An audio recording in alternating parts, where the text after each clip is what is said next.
जब आपकी शुरुआत हुई थी कितने स्टूडेंट्स आए थे यहाँ पर? 5 प्रॉपर्टियाँ बेच के रेंट दिए जा रहे थे। बेच के आता था 3 BHK बेच के आता था, तो यहाँ 3 महीने का रेंट चुकाते थे हम। तो आप फिर बंबई आ गए और बंबई का सिलसिला शुरू हो गया जी। लोगों ने बड़ा जल्दी आपको एक्सेप्ट भी किया इस शहर ने। यहाँ पे जितने भी यंग लोग आए, they made a great place for them in the society, in the film. देखो, हमारे स्टूडेंटों ने काम भी बहुत किया। कुछ नाम बताइए, चुनिंदा नाम। अगर मैं दिल्ली से शुरुआत करूँ तो बहुत सारे, जैसे बैरी सर के साथ शाहरुख ने भी किया, मनोज ने हमारे साथ TI में काम किया, मेरे को असिस्ट भी किया मनोज ने TI उसमें, मनोज वाजपेयी ने। हम लोगों का पहले हम स्ट्रीट किड्स के साथ काम करते थे। इसमें जब शुरुआत हुआ था ना, तो एक सैसिल कादिर हमारे थिएटर ग्रुप में हुआ करते थे, तो बैरी सर उनके साथ ये इनिशिएटिव किया था शुरू, NGO। उस NGO में हम लोग धीरे धीरे जुड़ते गए। फिर मुझे एक टाइम लगा यार, ये तो मैं NGO के लिए तो बना नहीं, तो मुझे कुछ और करना है। तो फिर मैंने शिफ्ट किया। ऑब्वियसली यार, चीजें पहले तो छोटी छोटी बूंदे होती हैं, बाद में गंगोत्री से फिर समंदर बन जाता है, नहीं? तो बहुत बढ़िया रहा। अच्छा, फिर उसके बाद आप बंबई आए और ये स्कूल शुरू हुआ। तो इसका जो करिकुलम है वो आप लोग मिलके बनाते थे कि बैरी सर बनाते थे? कौन बनाता था? ये सब बैरी सर के हाथ में था। हम लोगों ने अपने अपने एरिया डिवाइड कर लिए। पर ये मुश्किल एरिया जो था वो एडमिनिस्ट्रेशन का, एडमिशंस का और इस जगह को चलाने का, वो सब मेरे। अच्छा, जब आपकी शुरुआत हुई थी कितने स्टूडेंट्स आए थे यहाँ पर? 5। फिर कितने बढ़ गए? फिर एक क्लास में कितने हुए? अगली क्लास में हमारे पास ऑलमोस्ट 15-16 स्टूडेंट हो गए थे। थर्ड क्लास में हमारे पास 35 स्टूडेंट हो गए। अरे बाप रे। हाँ, तो नंबर्स बढ़े। ये यहाँ पे हम लोग 2009 में आए थे इस जगह पे। हाँ, इस जगह पर। हाँ। उससे पहले हम कोटिया निर्माण में थे 2.25 साल। और तो वो भी इतनी बड़ी जगह थी कि ये ज्यादा इससे छोटी। हाँ, तो चीजें बढ़ी हैं, मतलब घटी नहीं है। हाँ जी। फिर हम क्योंकि रेंट इतना ज़्यादा था, हमने बोला ये तो जो भी पैसा हम प्रॉपर्टियाँ बेच के रेंट दिए जा रहे थे। दिल्ली में मेरे पास काफ़ी सारी प्रॉपर्टीज़ थी जो मैं वहाँ बेच के आता था, 3 BHK बेच के आता था, तो यहाँ 3 महीने का रेंट चुकाते थे हम। अरे इतनी जल्दी? जी। एक फ्लैट आपने दिल्ली में बेचा। हाँ। और 3 महीने में पैसे खत्म? 3 महीने का रेंट, खाली रेंट जाता था।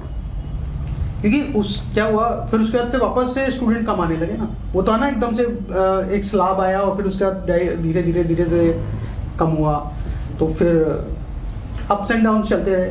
नहीं, आई थिंक मैं जब आराम नगर में आया, बिकॉज मैं भी वर्कशॉप्स कंडक्ट करता हूँ, तो मैं खाली वर्कशॉप्स ही करता हूँ, कभी यहाँ कभी वहाँ। तो मैं जब आराम नगर में आया तो मैं ही खाली वर्कशॉप्स करता था वहाँ, कोई था ही नहीं।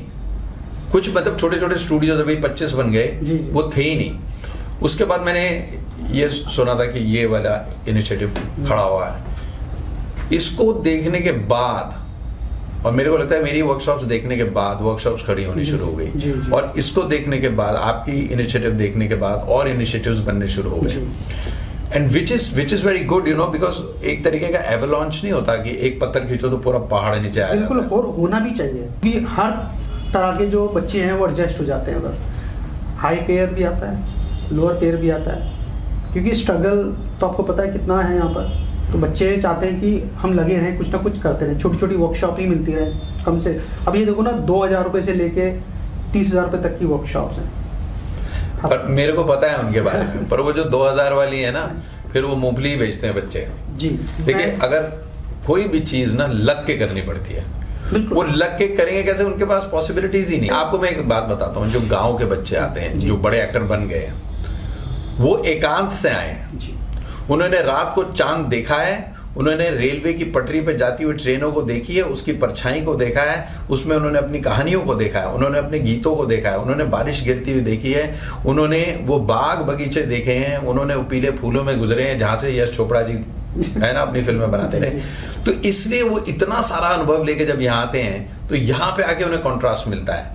यहाँ पे लोहे की पटरियों में लोहे वाले लोग कहते हैं भीड़ है, भिड़ंत है, हर नक्शा मन गढ़ंत है, हर खिड़की हाथ खुली, हर दरवाजा बंद है, ये लोहे का शहर है, यहाँ इश्क नहीं, हर बंदा दर बदर है। और यहाँ पे इश्क के गाने गा रहे हैं, पिक्चरें। तो ये बच्चे बड़ा तरक्की कर गए। पर जो बच्चे खाली आराम में रहे और वो सोचते हॉप स्किप एंड जंप करें, यहाँ थोड़ा सा कुछ मिल जाए, थोड़ा सा वहां मिल जाए, वो 25 वर्कशॉप करने के बाद भी वैसे ही रहते हैं। जी। तो इसलिए मैं ये सोचता हूँ, जैसे आपका इनिशिएटिव है और आपके जैसे जितने इनिशिएटिव हैं, वो अपॉर्चुनिटी देते हैं कि लॉन्ग टर्म आपके साथ चिपक के सट के जब काम करेंगे बच्चे, वो ऐसे नहीं फैलेंगे, वो ऐसे जाएंगे। जब Depth में। इन्वॉल्व करेंगे तो इवॉल्व करेंगे।